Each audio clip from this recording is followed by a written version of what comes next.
কেমন মায়ের পেটে জন্ম নিয়েছি, যে মায়ের জন্য আমাদের একটু দয়া মায়া নেই, যে মায়ের জন্য আমাদের একটু ভালোবাসা নেই, যে মায়ের জন্য আমাদের বুকটা একটু কাঁপে না। কারণ আমরা তো সেই সন্তান, যেই সন্তান মা 10 মাস 10 দিন গর্ভে ধারণ করেছিল, কিন্তু আজ সেই মাকেই বাড়ি ছাড়া করছি মাত্র একটু জমির জন্য। বাবাটা সেই কবেই মারা গেছে, না হলে তো আজ আরও দশা করুণ হতো।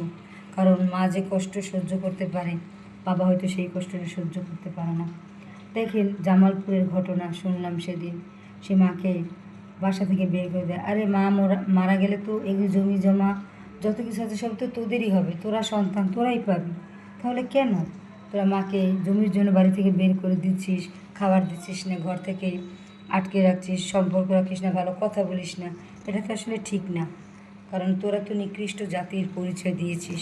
মানব জাতি হচ্ছে সবচেয়ে সৃষ্টির সেরা জীব, সেইখানে তোরা তাদেরকে নিকৃষ্ট জীব বানিয়ে সবার সামনে প্রতিফলিত করছে। তাহলে এখন হাদিস কোরআন এর কথা কি সব মুততে হবে? নাউজুবিল্লাহ, এটা তো হবেই না। তোরা মিথ্যে হয়ে যাবে। কিন্তু তোরা জমির জন্য মাকে ঘর থেকে বের করে দেয়, মাকে খাবার দিস না। সেই মা কতদিন 10 মাস 10 দিন তোদেরকে কষ্ট করে খাবার দিয়েছে, তোদেরকে পেটে রেখেছে, তোদের জন্য কত কিছু করেছে, আর সেই মাকে আজ তোরা ঘর থেকে বের করে দিচ্ছিস। একটা বার ভাবলি না যে এই মাটা মরে গেলে সমস্ত জমি তোদের হবে? মা না হয় লিখে নাই দিছে, হয়তো বা সে মনে করেছে যে লিখে দিলে তোরা হয়তো তাকে আর দেখবি না, তাকে আগের মতো জিজ্ঞেস করবি না, তাকে আর খোঁজ খবর নিবি না, হয়তো সেই ভয়তে তোদেরকে লিখে দিতে চায় না। এটা হইতেই পারে, স্বাভাবিক, এরকমই হয়। কারণ মানুষ তো বিশ্বাস করাটা আজকাল অনেক কঠিন ব্যাপার। মানুষকে চেনা বড় দায়। আপন মানুষ অনেক সময় পর হয়ে যায় বিশেষ বিশেষ কারণে। আর সেই মাকে তোরা ঘর থেকে বের করে দিয়েছে। মা তো আল্লাহর কাছে ফরিয়াদ করলে আসমান জমিন সমান অপরাধ মা ছেলেমেয়ের মাপ করাতে পারে, আবার সামান্য একটু চোখের জলে আজীবন জাহান্নামের আগুনেও জ্বালাতে পারে। তাহলে সেই মাকে কেন ঘর থেকে বের করে দিয়েছো শুধু একটু জমির জন্য?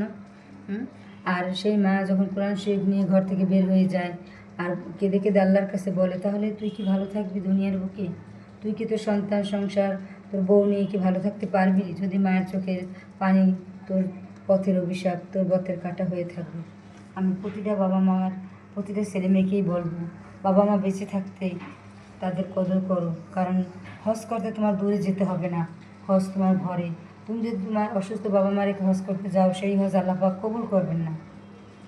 আর তুমি যদি সেই সন্তান হয়ে তুমি যদি সেই অসুস্থ বাবা মাকে সেবা যত্ন করো, হজের চেয়েও বড় সওয়াব তুমি পাবে। এটা কোরআন হাদিসের কথা।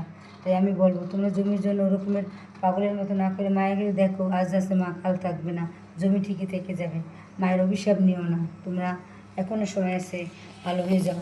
জমি তোমাদেরই থাকবে, মা মরে গেলে অন্তত মাকে কষ্ট না দিয়ে মাকে ঘরে তুলে নাও।